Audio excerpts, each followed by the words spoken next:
p.m. Central Time. I am live in the 93.7 The Ticket studios. Grab your lunch. Come join me. Producer Jake. Here's what you're going to get. You're going to get Husker sports, college football, general sports. You're going to get unique insights, unbridled honesty, and producer Jake and I are going to have a whole lot of fun in the process. Today's show, just finished the press conference, or maybe it's going on with the players. I don't know. But I want to speak mostly on what Matt Rhule had to say. Talk about John Butler. Okay, Matt Rhule's learning curve. There's a learning curve that is happening if you're a college football coach, because this is a world unlike, I interviewed Tom Chattel on Tuesday. I'm like, could you ever imagine college football being like this 10, 20, 5 years ago? He's like, no, not 10 years ago, not 5 years ago. It's a world unlike anybody's ever been in before. And this year's even more crazy because you have to get rid of, if you're Matt Rhule, 40 to 50 players off your roster, plus the transfer portal, plus NIL, plus coaching changes, et cetera, et cetera, et cetera. All right, so Matt Rhule's learning curve. Also, what's worked? What has not worked? I talked earlier this week. I said I believe that Matt Rhule's he's going to have the confidence. You listen to him today in the press conference. He speaks with conviction. He speaks with confidence. He's talked about how he's loved December. And he said it like convincingly. I'm just like, man, realistically, like, is that possible? Like, the month of December is insanity if you're a coach. He said he loved it. He's loved it so far. He's embracing it. He's enjoying it. And that's what I have full confidence in. He's going to evaluate what works. He's going to evaluate what doesn't. He's going to make changes. He's going to leave no stone unturned. But there's a learning curve, because what I said is, will that equate to wins? And that is going to come down to what he's able to successfully change and adapt to sooner rather than later, successfully or not. There's going to be changes he makes that work, some that don't. It's the learning curve. Is he going to make more changes that work than don't? And is he going to do it sooner rather than later? It's a big year. It's year 3. He's mentioned it multiple times now. He makes those year 3 jumps. He expects to make a jump. He said it again today. It's a big year for Matt Rhule. So we're going to talk about Matt Rhule's learning curve. The players like John Butler. The players like John Butler. And even before today's press conference, I knew that. There's a particular player in the transfer portal right now. And to be clear, he seems like he's all but committed to a particular school down south. So it doesn't seem like he's coming back. But since Butler was hired, so just in the past couple days, I've seen messages where he said he and I quote, loves John Butler, end quote. I don't think that's going to change his mind. Maybe had, Butler been named the permanent DC sooner, maybe that would have done something different. And I'm not saying Rhule should have hired him sooner, because it's about getting the right guy, not about getting a guy, whether he's the right or wrong guy, in here sooner. I have no problem with this timeline. You got to get the right guy. Rhule said, interviewed 5 or 6 potential defensive coordinators for this defensive coordinator job before they officially hired Butler. Some of them sitting Power 4 conference DCs. Okay. So the players like John Butler. At least that's what I've seen. All right. We'll discuss that just a little bit. A little bit about Terry Braden. Phil Snow. What's his role going to be? Not officially hired. So Rhule couldn't specifically talk about him today. So he spoke in the mannerisms of, if I were to hire an elder statesman coach, and then he went on to talk about that. So we're going to discuss all of said things. Also a transfer portal update. There is a former 5-star high school edge rusher. Well, he's not in high school anymore. He was a 5-star coming out of high school. Now he's in the transfer portal. Basically, he's all but committed to Nebraska. And this is someone that would be exciting to get. Okay, so that's going to be the first segment. Segment 2, Jake, I'm going to fix the college football playoff problems. That's what I'm going to do. I didn't have time to do it the other day. I just, on air, live, predicted my college football playoff national champion as is. I'd like to go back and redo that, because I reevaluated later, and I was like, oh, in the moment, maybe I would have picked somebody different. But I'm going to attempt to fix the college football playoff as is. It really doesn't matter, because in my world, there'd only be 8 or 10 teams in. In 2 years, there's going to be 14 teams in. So this whole 12-team format, it's going to be a bygone. It's going to be a thing of the past as of about 3 to 4 years from now. But we do have it this year and next year. And there's 5 common sense fixes. I mean, it's not rocket science, in my opinion. I don't have all the answers, but some of these things are so obvious. Just simple fixes. And then I got an interview at the end of this show. I think it's going to be very, very enjoyable. But first, as always, we got to do our daily prize giveaway, $100 gift certificate to Automotive Solutions, 2040 Southwest 5th Street in Lincoln. Oh, and to be clear, I'm still going to talk about Nebraska's core players, whether it's today or tomorrow at some point. And I'm up to 14, I might add. When I did this the other day, I think it was like 9, 10, but people would message me, hey, what do you think about this guy? What do you think about this? I'm up to 14. And I didn't say yes to everybody that was messaged to me. It helps that Keona Davis came back. I added him to the list. But at some point this week, either today, we'll see how much time we have, or tomorrow, okay, depending on if 89,000 different pieces of news break between now and then, I will at least take 5 minutes to 10 minutes to 20, depending on how much time I have, and go through Nebraska's core, young, returning players. All right, but let's do our daily prize giveaway. Be the fifth caller. Receive a $100 gift certificate to Automotive Solutions, 2040 Southwest 5th Street. What's that number that they can call there, Jake, to be a winner? 402-464-5685. All right, ladies and gentlemen, be the fifth caller. Should we patch him through today? Give him a trivia question? What do you think, Jake? Yeah, we could try. All right, now if I'm on one of my diatribes, please hop in and interrupt me. Yesterday, Tuesday was very polite, did not interrupt me, and our caller did not get brought on. So feel free to hop in. Whenever we got caller number 5, just get my attention. We'll bring him on. I will make up a random trivia question on air. All right, let's start off the top. Matt Rhule's learning curve. So he spoke today on several things. All right, let me go through some notes here. Interviewed 5 or 6 people. Wants to get better, specifically on third down. Okay, 2-minute and red zone defenses.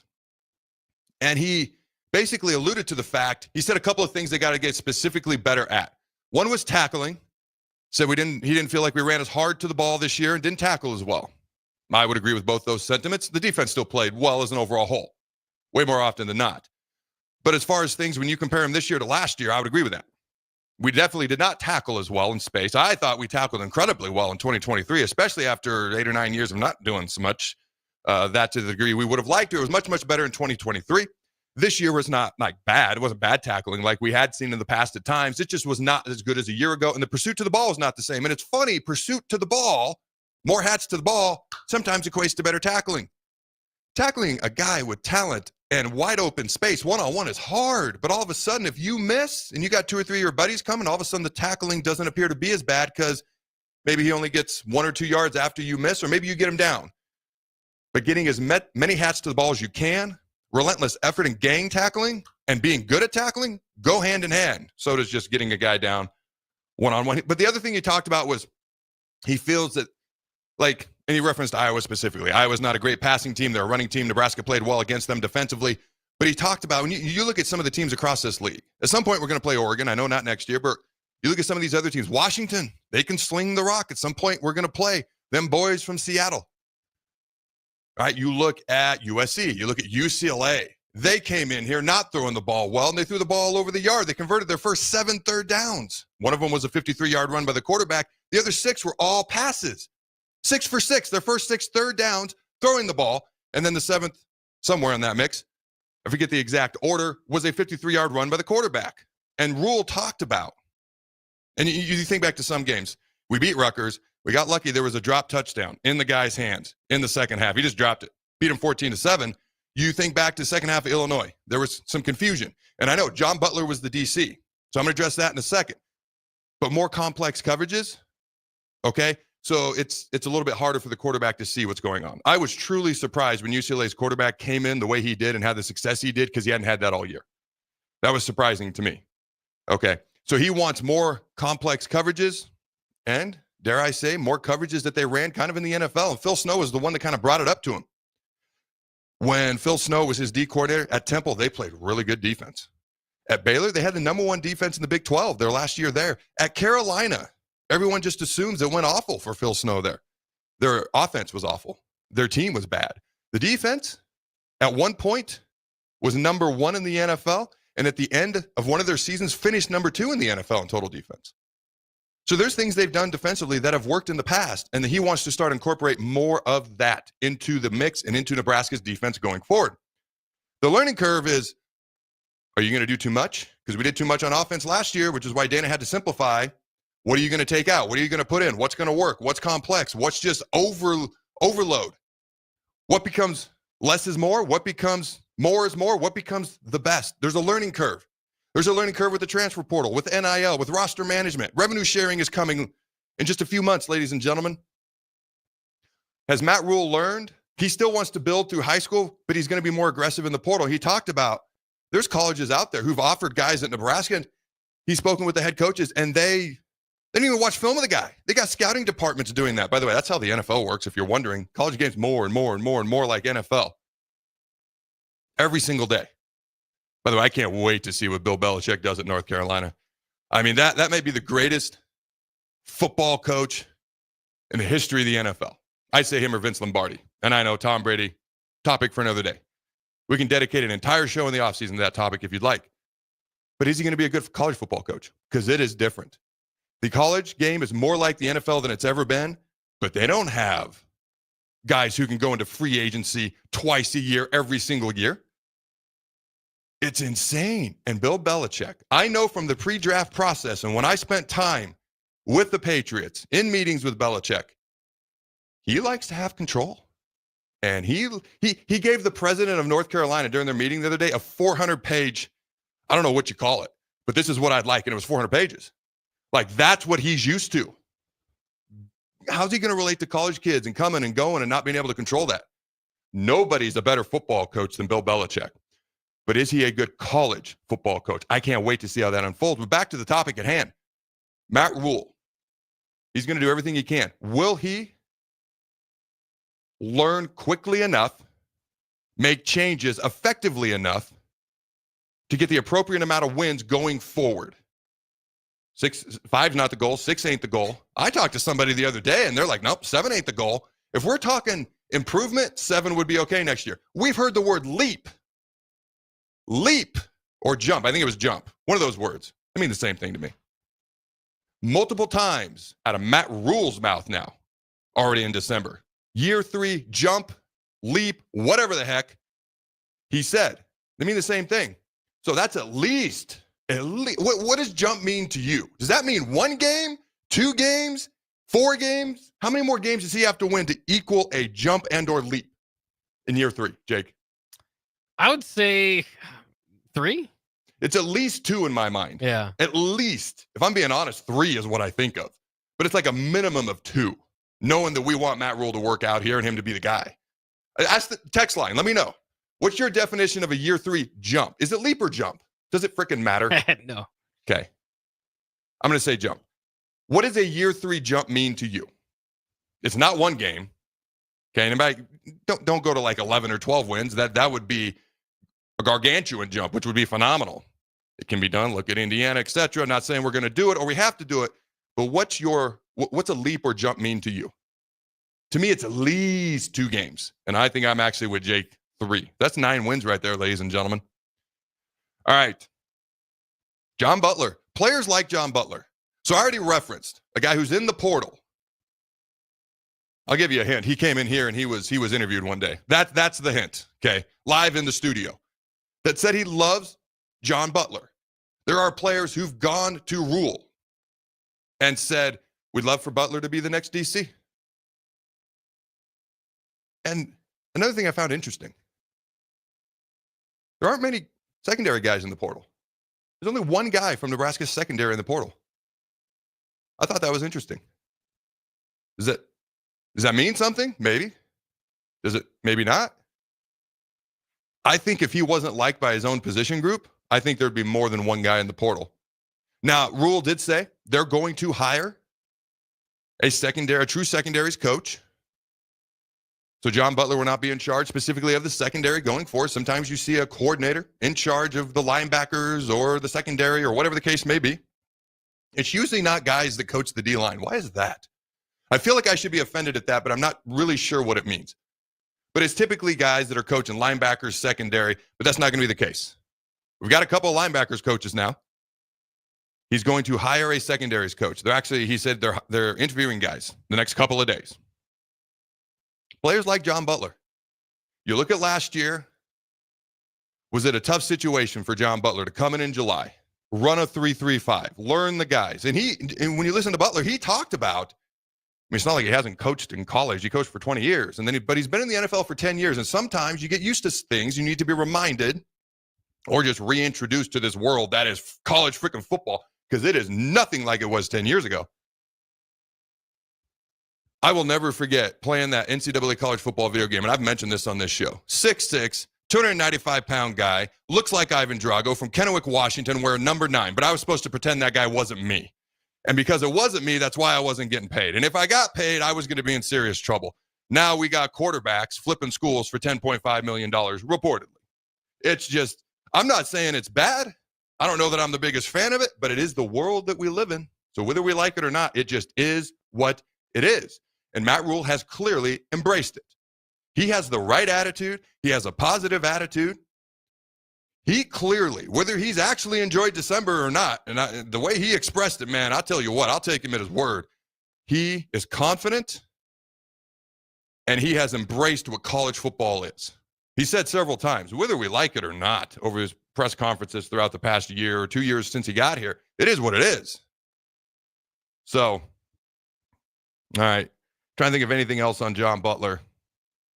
When it comes to X's and O's, when it comes to scheme, I have no doubt he's as good of an option as we've had out of anybody Matt Rhule hired.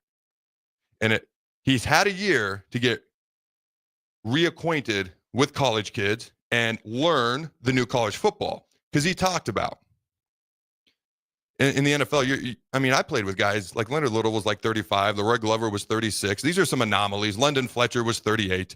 So these are some anomalies. You got 23-year-olds in there. But this is their job. These are grown men. This is how they put food on the table for their families. When this is done, football for them, a lot of them have no idea what they're going to do next. It's all they've ever known, all they ever dreamed about, and this is their job. College kids, it's becoming their job, but it's not the same just yet. Most of them don't have families, kids. They haven't really even thought about what the future holds other than I want to play in the NFL, and that's okay. I had no idea what I was going to do until I was 31. And I stumbled across this thing that turned out to be the Carriker Chronicles. My point is simply this. He talked about, when I would tell somebody in the NFL to do something, they'd pretty much do it or they were gone. He's like, when you come back to college, those kids haven't done this. This isn't their job. They haven't done this for as many years as guys in the NFL. No matter how tenured they may or may not be, whether they're 26, 27 in the NFL, 34, 35. And if you aren't doing it, you're just gone. So you don't get the chance to be there that long. So the guys he's used to coaching had done it. Guys in college have not had the reps. And so that was a little bit of an adjustment for him. Obviously, he came in July. I still think what Dana Holgorsen did within 2 weeks of being here, being the OC, because he wasn't the OC the bye week. So 2 weeks later, what we saw against Wisconsin, a good defense, not a great team, is one of the most impressive things I've ever seen. I keep wanting to compare that to Butler and the secondary.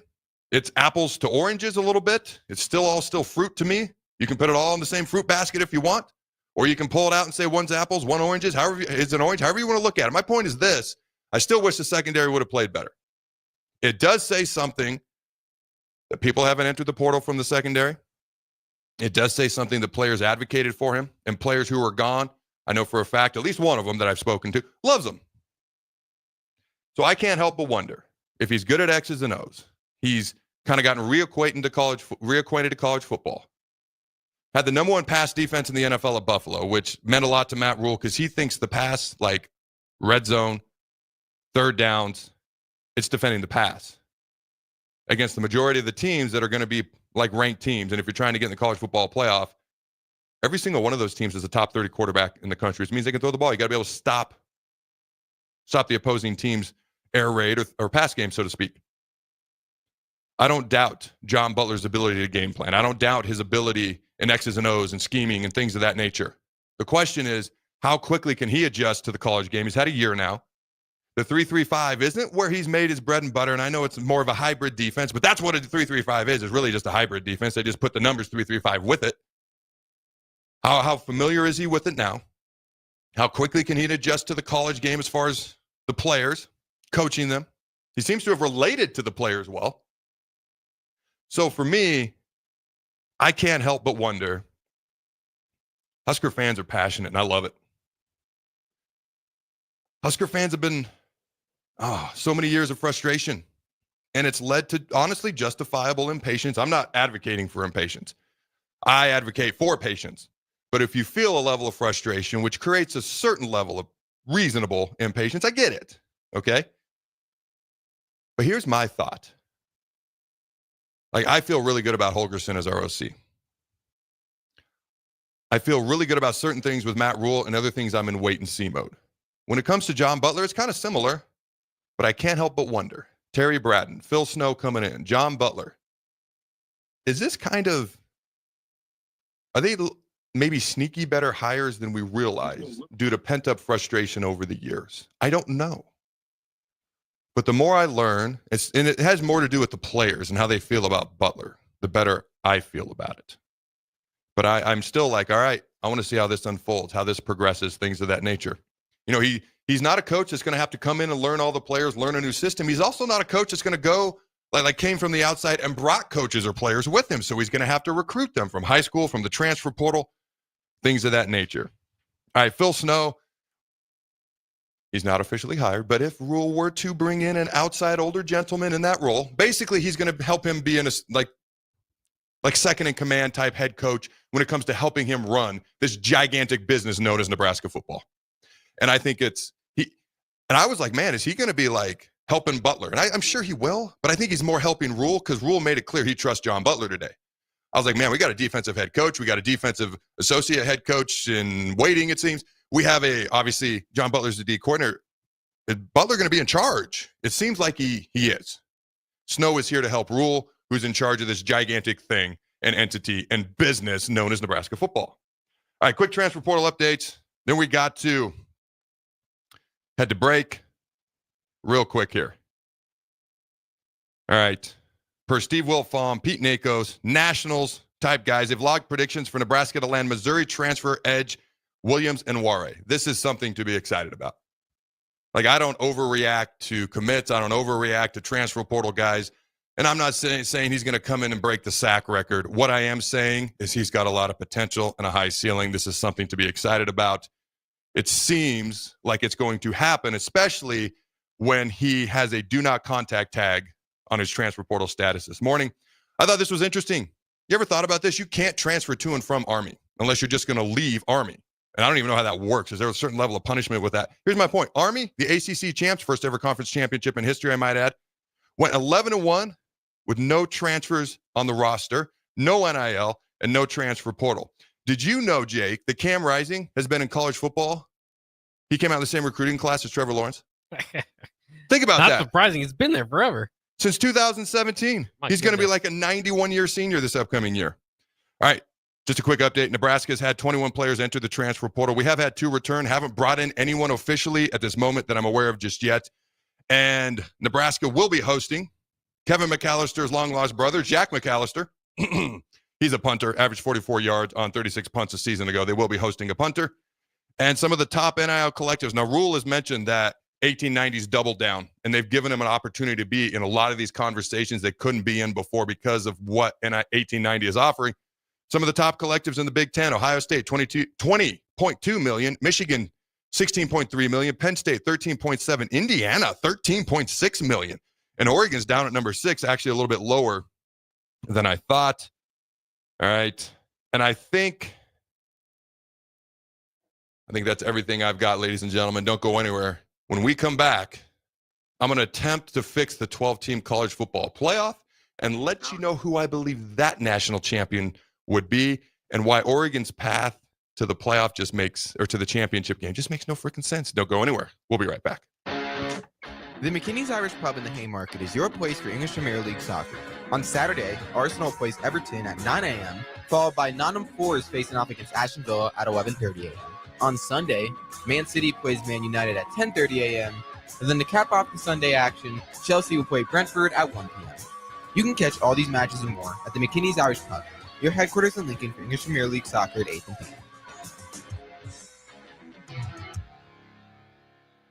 Perch Merch is your one-stop shop for all your printing and promotional needs in Lincoln, Nebraska. They specialize in screen printing, embroidery, vehicle wraps, window wraps, print collateral, promotional products, and signage. At Perch Merch, they are committed to delivering high-quality products and exceptional customer service. Their experienced team of designers and printing professionals will work with you every step of the way to ensure that your vision is realized. Call for a quote today at 402-217-5212 or go to perch-merch.com.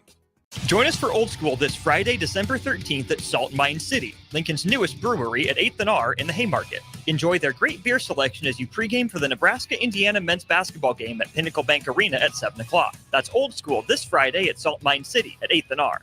If you're in Seward or Milford, listen up. Select Plumbing is now servicing your area with no trip charges from Lincoln. Select Plumbing works on a variety of issues for your home and business, including general plumbing, water heaters, faucet and fixture repair, underground sewer and water repairs, backflow testing, and more. Keep your property free from leaks and other issues. Call today for a free estimate, 402-560-6197. It's not just Lincoln, Waverly, and the surrounding area anymore. It's also Seward and Milford with no trip charges. Contact Select Plumbing to inquire at 402-560-6197.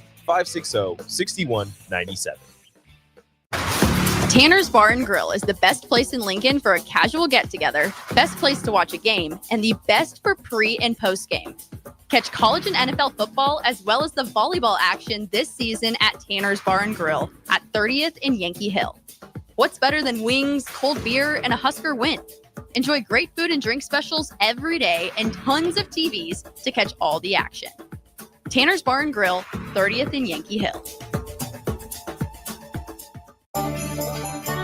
Slay the holidays this year with a gift that'll really get them going. One that's built to win, like the new Honda CRF-R Motocrosser. One that's built for fun, like a Honda Mini Moto. Or one for each member of the family, like a Honda CRF Trail Bike. At Rod's Power Sports, you'll find the motorcycle, ATV, or side-by-side they'll love. During the Honda Gifts That Go sales event, you can slay the streets in style with the Grom Mini Moto, slay the trails with the CRF 50F, or pile into a Pioneer 1006 Deluxe Crew that can carry 6 elves over the fields and through the woods all year long. This year, don't just give any gift. Give the gift of outdoor adventure with a ride they'll never forget. Don't miss out. Head to Rod's Power Sports in Lincoln, Nebraska during the Honda Gifts That Go sales event. It's your chance to slay the holidays and your gift list. Dealer participation may vary. See dealer for complete program and safety details.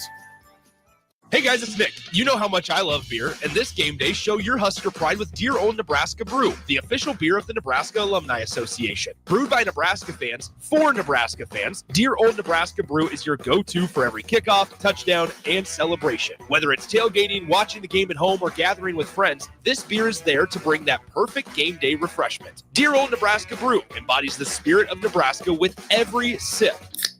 So crack one open and let the good times roll. Deer-owned Nebraska Brew, the official beer of Nebraska alumni. Please drink responsibly. Imagine a world where your office IT runs smoothly, securely, and effortlessly. A day where you aren't worried about the next outage or password compromise. At Hamilton, we take care of everything from monitoring and maintenance to security and support. We partner with your business to design integrated technology solutions that fit your needs now and your goals for the future. With on-site and remote IT support options, we're always just a call or click away. Elevate your IT with Hamilton Managed IT. Hire Hamilton at hamiltonisbusiness.com. Get rid of pesky critters once and for all with Bats to Rats. Their expert team is here to help you reclaim your home. No more sleepless nights caused by crawling critters or flapping wings. Bats to Rats ensures a safe environment for every family member. Check the website at batstorats.com for amazing offers. And if you mention this ad, you'll receive $10 off your initial inspection cost. Call Bats to Rats today at 402-781-8691. That's 402-781-8691. Bats to Rats. Raising little ones is a big job, and you do your best to give them a good start every day. That means making sure they're well cared for while you're apart. You work hard, but it's not always easy to make ends meet. There may be help. Find out if you qualify for Nebraska's Child Care Tax Credit for working parents. You could be eligible for a credit of up to $2,000 per child on your next tax return. Learn more at nebraskachildcaretaxcredit.org. Brought to you by First 5 Nebraska and Nebraska Children and Families Foundation and aired by the Nebraska Broadcasters Association and this station. New year, new you? Barrel's Extreme Body Shaping can help make sure you keep that resolution this time. Our proven system combines kickboxing, strength training, and nutrition, along with our expert coaching to make sure you're moving forward toward your goals. The next 10-week challenge starts January 11th, but if you enroll now, you can start today and get a head start on those gains for no extra cost. Plus, head to fxblincoln.com and you can save $100. Don't wait. Barrel's Extreme Body Shaping at 40th and Yankee Hill and 70th and Vine. Have you been injured in an accident and don't know where to turn? Do you need a lawyer you can trust to handle your case with professionalism and compassion? The attorneys at Liberty Law Group understand that a call to an attorney is a call for help. If you've been injured, we want to help you. Liberty Law's experienced attorneys are committed to the pursuit of justice for those injured. Contact us for a free consultation by calling 877-42-LIBERTY. Call Liberty Law and find out how we can help you get the compensation you deserve. Call 877-42-LIBERTY. Liberty Law Group, trial attorneys you can trust. This is the Adam Carriker Show on 93.7 The Ticket and theticketfm.com. All right, welcome back, ladies and gentlemen. We got a whole bunch of stuff to give away. But first, before we do that, segment 2 of the Adam Carriker Show here on The Ticket is sponsored by our good friends at Mulberry Barbecue at 11th and Cornhusker, open Monday through Saturday from 11 a.m. to 8 p.m. Ladies and gentlemen, try their delicious burnt end sandwich. Why would you not? Just try it. A brisket burrito, barbecue nachos, a full slab of ribs. I always get hungry every day talking about this. A half-smoked chicken and much, much more, plus incredible size. Get fueled for lunch today or make dinner plans at Mulberry Barbecue by Single Barrel, located at 11th and Cornhusker. All right, do we have our fifth caller and our prize winner on the line? Well, Jeff how rude. I had the perfect trivia question for him. I'll ask you. Okay. Then we'll do this giveaway. Well, it was supposed to be a fairly simple one. You'll probably know this. That's okay. So don't get it wrong. No pressure now. Oh, yeah. Which team in the college football playoff currently, if they win every game, has the toughest road to the championship? I would say Oregon. Yep, too easy. All right, so Oregon, and I'll get to this in a second. We're going to give something else away here real quick. If they win and they play the teams that are expected to win the games within their bracket that they would end up playing, all right, it would be the 3 teams with the highest percentage chance of winning the national championship per Vegas outside of Oregon. It would be Ohio State, it'd be Texas, and it'd be Georgia. That's their road to the championship. We'll talk about more about that in a second. The Beatrice Bakery Holiday Giveaway. This holiday season, we are partnering with Beatrice Bakery for some holiday cake giving. Oh my God, barbecue, cake. Good Lord, I'm hungry. Tune in to your favorite 93.7 The Ticket shows all holiday season and nominate people or organizations that you believe are in need of some delicious cakes courtesy of Beatrice Bakery, from grandma's fruitcake, chocolate rum, strawberry daiquiri, and much, much more. Beatrice Bakery and 93.7 The Ticket want to gift the world of yum to the most deserving people in Lincoln. Head to Beatrice Bakery to view their selection and get some cakes for your holidays and get them together. All right, send us a text with the person. Here's how you do it. Send us a text with the person you are nominating and a few sentences saying why to our Starter Heyman text line. I don't have to ask Jake because it's actually right here in front of me for once. 402-464-5685, or an email to info@theticketfm.com. All cakes must be picked up at the Ticket Studios. That address, 1040 O Street in downtown Lincoln, within 2 days of winning. All right, ladies and gentlemen, how Adam Carriker would fix the 12-team college football playoff in 2 years. This won't matter because we're going to 14 teams. The first thing I would do is I'd have 8 teams. Honestly, I'd get rid of the 12 and I'd have 8. SMU shouldn't be in, Alabama shouldn't be in, and that's all I got to say about that, but that's not the world we live in. I might go to 10 because I do like the G5 team, the highest rated G5 team getting in, so I might take the top 10 teams. So maybe the top 6 get a bye, the bottom 4 play, and then you got your 8 after that. I don't know. I didn't dive into it too much. Here's how I'd fix the 12-team playoff. It's rocket science. Let's start off with this. The top 5 highest rated conference champs still get in, but one thing I would change, the top 4 do not automatically get a top 4 seed. What you do get, and I'll get into the seeding just a little bit more, okay? What you do get is, regardless of where you're seated, if you're ever playing another team that didn't win a conference championship, I don't care if it's the 12, like Clemson right now, they're the 12 seed ACC champs playing the number 5 Texas, okay? The conference champ gets home field. You're not guaranteed to be a top 4 seed, so you're not guaranteed to get a bye, but you got to reward conference champs somehow. Yes, the SEC and Big Ten are better than the ACC and Big 12. It's not even close. Okay. But Arizona State should not have a bye. Love Boise. Should not have a bye. I advocate for G5 teams all the time. But Clemson should have home field over Texas. If Arizona State were the 8 seed, let's say playing, I'm just going to pick a team. Let's say Indiana was the 9 seed. If this is seeded differently, Arizona State should have the bye. Well, let's say Arizona State was 9, Indiana was 8. I don't care who's higher seeded. The conference playoff champ should have the bye unless you're playing a higher rated conference champ. Does that make sense, Jake? Yeah, I like that. Okay. Top 5 highest rated conference champs still get in. The top 4 highest rated conference champs are automatic top 8 seed, not top 4. You're not guaranteed a bye. What I am guaranteeing you is that you're going to get a first round home playoff game. Also, Adam, why don't you just let them seed it out appropriately? Because then you're leaving it way too much up to human judgment. At a certain point, you got to draw a hard line. Let's say, so this year, how it would have worked out, I'll just tell you. The 7 and 8 seed would have been 7 would have been Boise, 8 would have been Arizona State. Well, there's only 6 Big Ten and SEC teams in front of them. That's not enough. Like the other 1 through 6 are all Big Ten, SEC. I guess Notre Dame, whatever. I get so annoyed that they don't have to be in a conference. But to me, that at a certain point, you got to draw a hard line and take human judgment out of it. So I would say the top 4 get an automatic top 8 seed. Okay. Now the top 2 conference champs get the 1 and 2 seed, which 19 times out of 20, 95% of the time is going to be the Big Ten and SEC champ. So I have no problem with the Big Ten SEC champ. I didn't say Big Ten. I say the top 2 get the automatic top 2 seed, which is going to be a bye. I'm just saying most of the time it's going to be Big Ten SEC champ. I don't mind that at all because they are the 2 toughest conferences. Those conference champs, I think, should be rewarded a little bit more.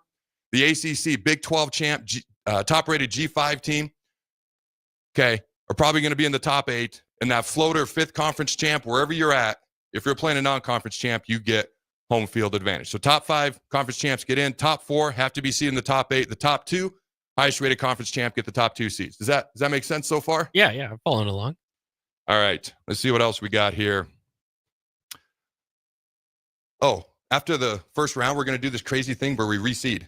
So like if the 12 seed beats the 5 seed, they don't all of a sudden, get to take the 5 seed spot in the bracket. So their path would not be as simple. Like, let me look at this right now. If Clemson beats Texas, they're going to play Arizona State, while if Ohio State beats Tennessee, they're going to play Oregon. Why not? Clemson's the lowest seed right now. They're the 12th seed. If they beat Texas, they automatically are the lowest seed in the second round. There's no bracket.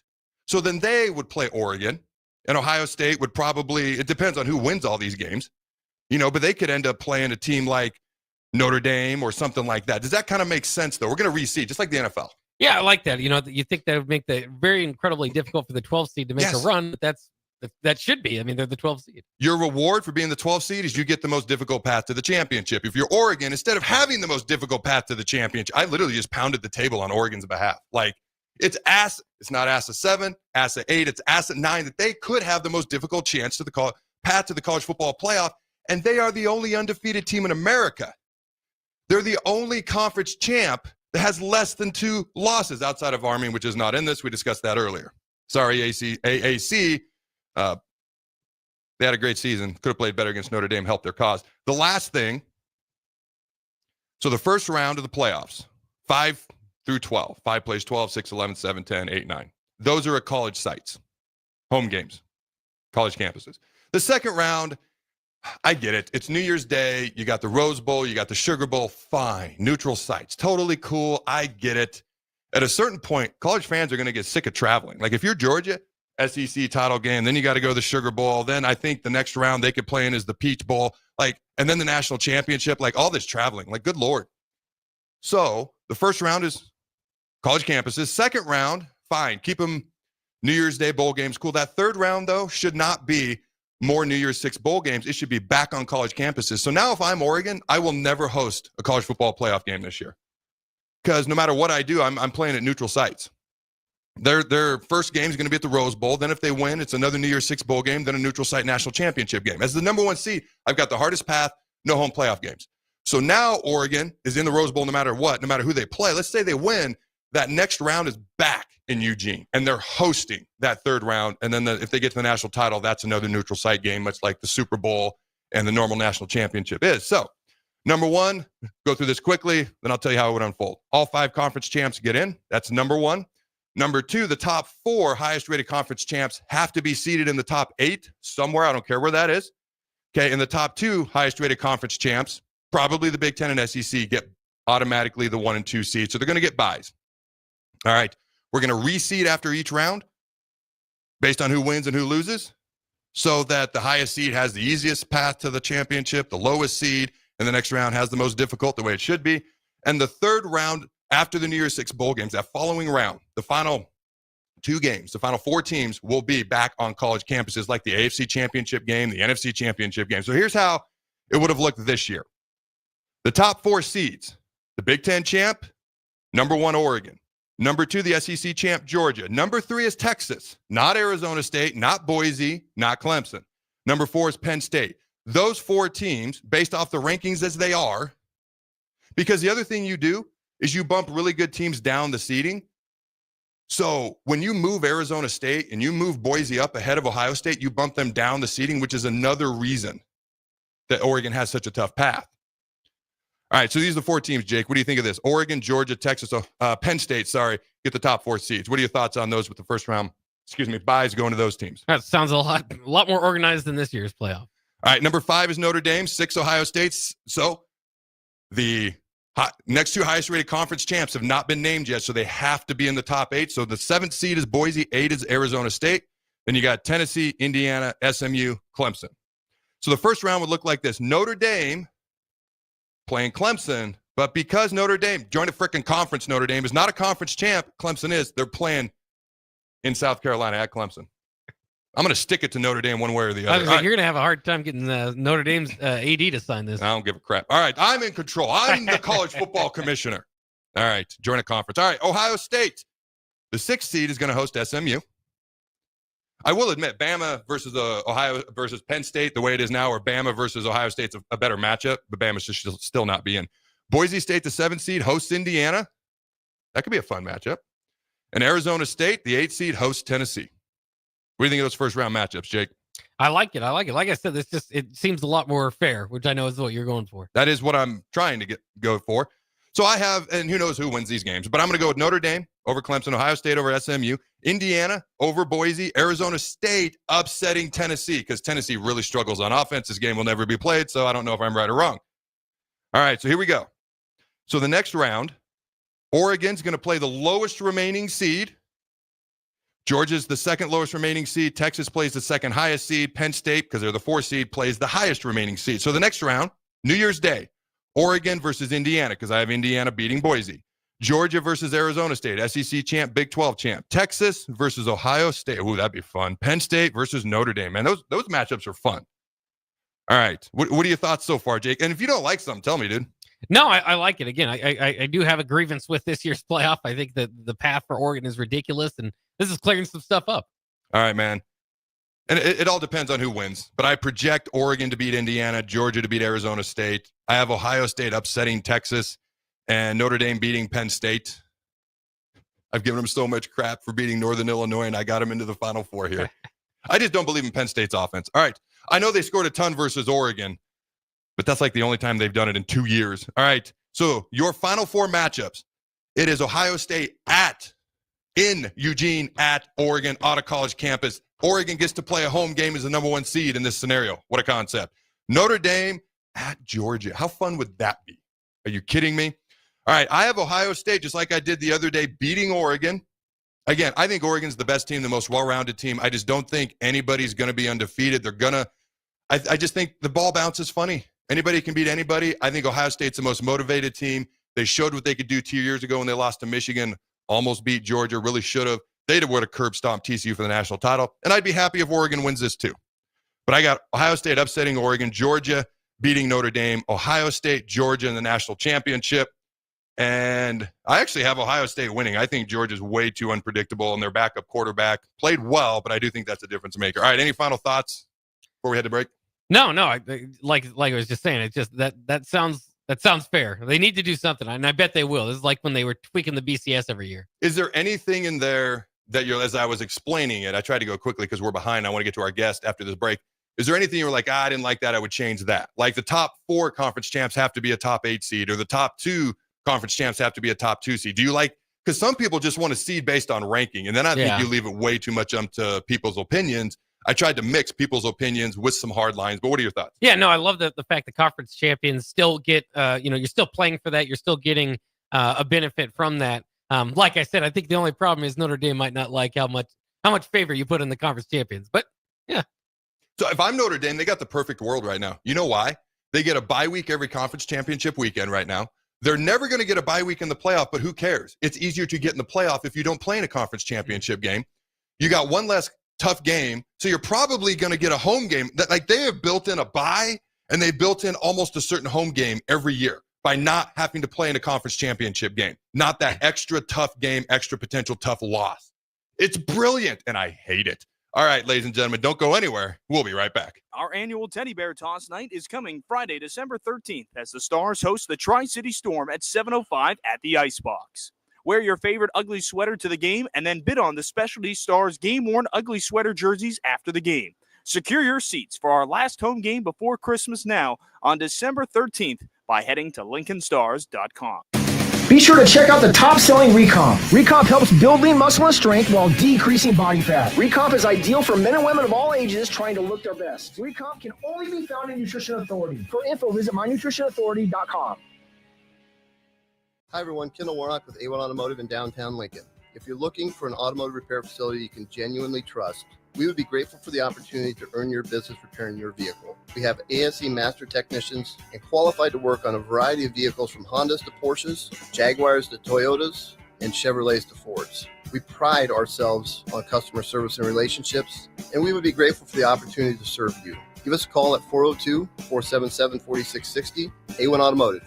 Always honest answers. League One Volleyball is coming to Omaha this January. Featuring Olympic medalist Jordan Larson and Justine Wong-Arantes, Love Omaha Volleyball is Omaha's newest pro team.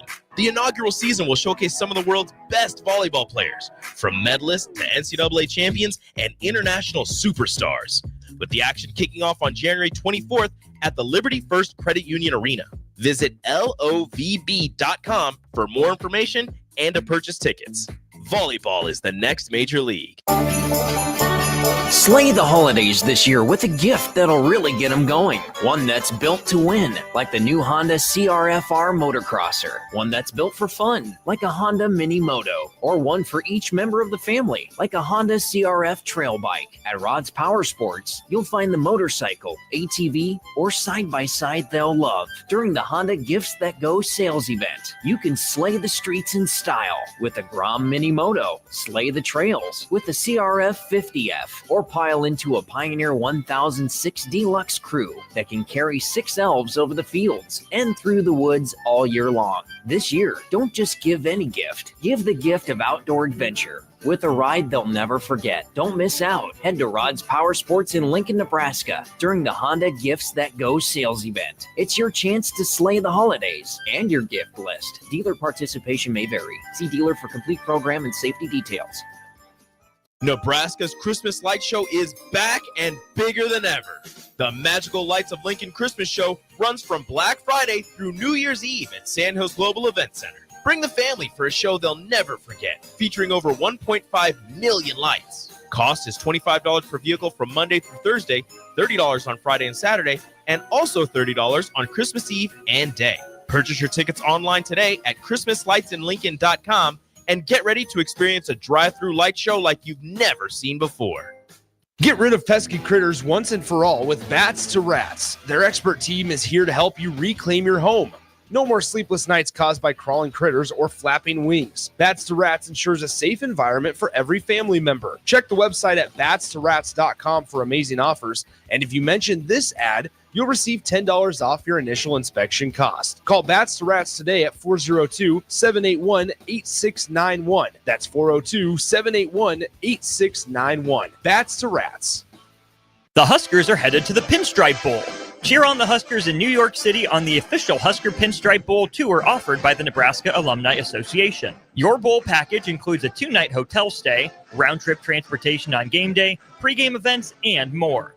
Spots are limited, so book your spot now on the official Husker Pinstripe Bowl Tour with the Nebraska Alumni Association. Go to HuskerFanTravel.com or call 888-831-0858. That's 888-831-0858 or HuskerFanTravel.com. Have you been injured in an accident and don't know where to turn? Do you need a lawyer you can trust to handle your case with professionalism and compassion? The attorneys at Liberty Law Group understand that a call to an attorney is a call for help. If you've been injured, we want to help you. Liberty Law's experienced attorneys are committed to the pursuit of justice for those injured. Contact us for a free consultation by calling 877-42-LIBERTY. Call Liberty Law and find out how we can help you get the compensation you deserve. Call 877-42-LIBERTY. Liberty Law Group, trial attorneys you can trust.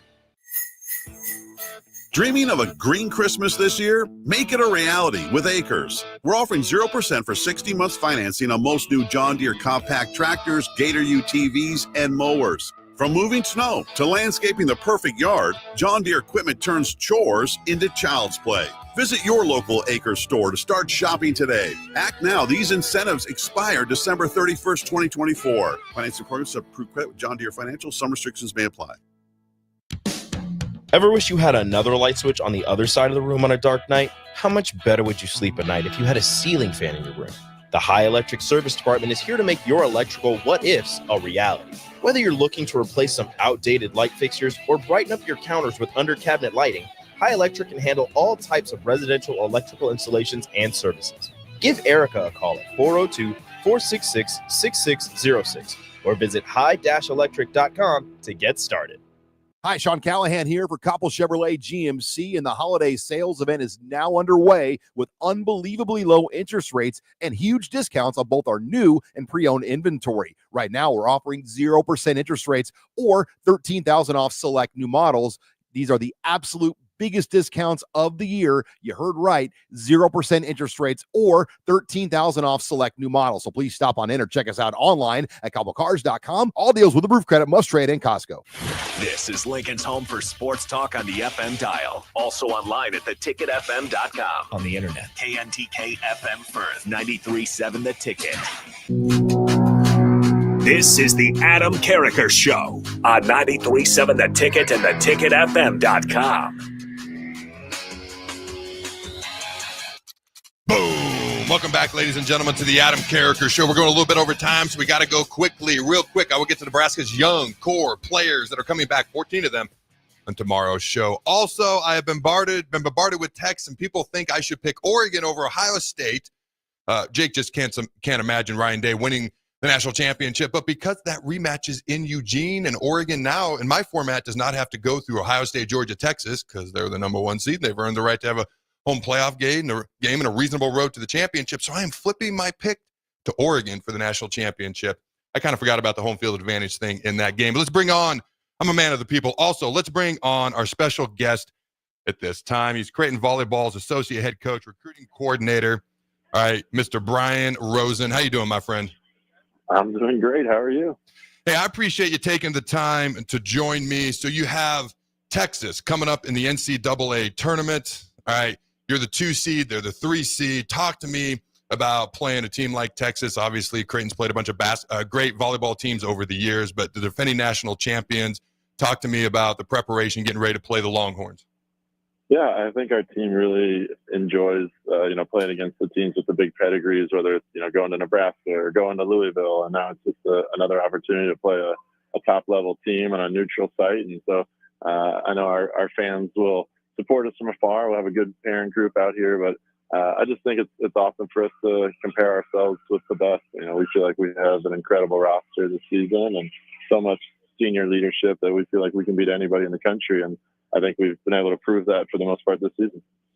Yeah, great season so far. As I mentioned, you're a 2 seed, 31-2 overall, 18-0 in conference play. Just won your 10th straight Big East Conference championship, and you won 24 consecutive matches to end the season. And you finished the year 19-0 at home. Talk to me, because you got both Nebraska volleyball programs in the Sweet 16. Mm-hmm. Talk to me about volleyball in the state of Nebraska, in Omaha, at Creighton, and how that all feeds into what you guys are doing there at the Creighton volleyball program.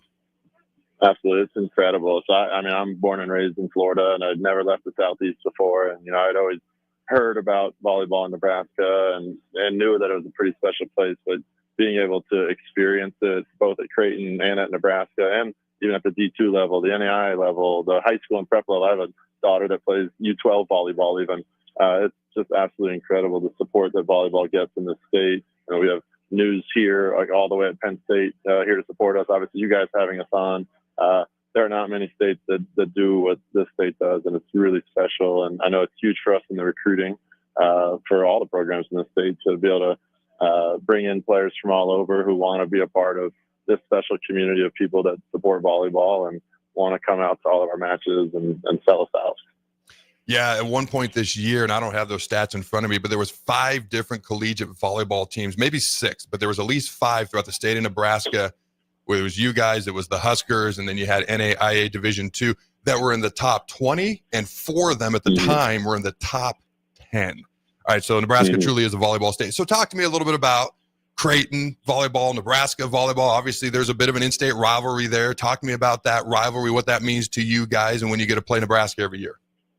Yeah, I think it's a rivalry because it's 2 incredible programs that get to play each other every year. I think there's lots of rivalries that are whether it's one-sided because of results or one-sided because of talent. I know Nebraska has been able to come out on top a lot in this match, but it's always going to 5. It's hotly contested. It's really good volleyball. And I think what's always special about the fan bases of both places are they truly understand the game of volleyball. So, even when we're at Nebraska, when our side makes a great play, like the fans are going to know it and cheer for it. And then when the game gets tight, the Go Big Red chants are going to start and it's going to get loud in there.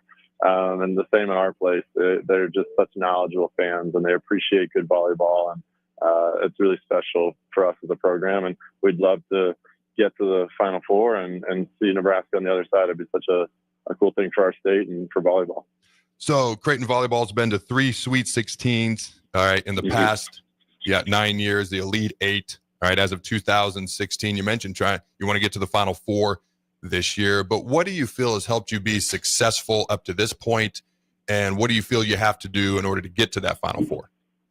Yeah, I think we have incredible senior leadership on this team. So many seniors who have been there and done that. Even some of the new players that have come to our program, like Elise, who's won a national championship before, and Maddie's been in the Big Ten. They brought some fire to our team, and I just think the leadership of our team is special. Even as you mentioned, we kind of rolled through the Big East. I think we dropped 2 sets the entire Big East season. Maybe it was 3, which is, just really special for us to be dialed in and be disciplined and respect every single opponent, because we've watched so many teams around the country go 5 or lose matches against teams that they probably shouldn't. And so I think it's a testament to the players on our team who show up every single day. They work really hard. Our scout side every day in practice pushes us to get better and win sometimes in our gym. And so that's awesome to get pushed all the time in our gym as well. Yeah, so when you guys played Nebraska earlier this year, it went to 5 sets. For those who didn't know, it was a great match. All right, you guys get past Texas. All right, let's say you get past Texas. In the next round for you would either be Marquette or Penn State. But let's say it's Penn State. You played one Co-Big Ten champ in Nebraska earlier this year. Penn State's the other Co-Big Ten champ. What's it like getting to play teams like that in this NCAA tournament, single elimination, high pressure? It's got to be a lot of fun, though. What's that like? Absolutely. And I think our team thrives in that. They're so competitive. We've talked, edge has been our word all season, and some of that's like playing with an edge. Some of that is the words that the edge stands for, and then a lot of that's like playing in the edge zone. And when you get to these matches, you're there all the time. And so I think all season our team has thrived in those like end game scenarios. Even Ole Miss last week, the first 2 sets were 27-27, 26-26, and our team just finds ways to win. And then when we go to the locker room and we regroup, I think we come into the locker room in the 3rd set better than any team in the country. I think we've lost 1 3rd set all season. And so we really do a good job refocusing and coming out, and we never feel out of it. Even the Nebraska game down 0-2, we came out and we fought back. Louisville down 0-2, we came back and fought. And so our team believes that they can beat anybody in the country and that we're better than any team in the country. We just have to come out, respond, and play great early. I think that's what we learned from the Nebraska match and the Louisville match is we got to come out punching from the start. All right, last couple of questions. I appreciate you taking the time. All right, Absolutely. Recruiting, transfer portal, is it as insane for like you're the recruiting coordinator at Creighton. Is it insane for volleyball as it is for other sports, or at least it appears to be for other sports? I would say the difference in our sport and others are the kids that are going to like 4 schools at a time. You know, I was watching the Final Four for men's basketball last year, and there are multiple players who are on their like 4th school. Thankfully in our sport, that hasn't been a thing. Like most kids, you know, if they're not getting the experience they want, they transfer once and finish their careers there. And so that's been a more positive to our sport. But the transfer portal is big. I mean, that's going to get close to 1,000 people on it here soon, and it just opened about a week ago. So there is, you know, a lot of people looking for different places. I think obviously the money is different in our sport compared to a football or a basketball, but it's starting to get different. And with revenue sharing and all those things that are starting, we're all still kind of unsure what's going to happen in our sport and how it's going to impact all of that. But thankfully, we've been in a great place to not lose transfers. I think our culture here that Coach Booth has created is special, and players want to be here. All right, last question. Feel free to have fun with it if you'd like. J-Sker. What are your thoughts on the term J-Sker? Hey, we'll take all the Jays fans we can get. If they want to root for more teams, that's perfect. You know, they can pull for Nebraska football and pull for us. And again, I think what's special about Nebraska is they pull for our state. Like we were joking that, you know, if we got sent to Nebraska's regional, like we'd get a ton of fans for our first match. So obviously they're going to root for Nebraska if we played them, but you know, if we were playing a neutral team, like they'd all be pulling for us. And that's what's special about Nebraska. Even if they're fans of theirs or fans of ours, like we want our state to be great. And we'll take all the fans we can get. And we know that they're rooting for us to beat Texas. All right. Well, everybody's rooting for you to beat Texas. I don't care who it is. That's just my personal opinion. But good luck against Texas, and appreciate you taking the time to join us. Absolutely. Have a good one. All right. Until next time, Husker Nation, go Big Red. And always remember to throw the ball.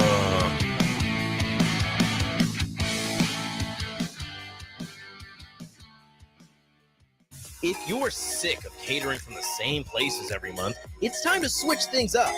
Mulberry Barbecue is perfect for business lunches and dinners, family gatherings, holiday parties, wedding receptions, rehearsal dinners, and so much more. Delivery and full service options are available, and they can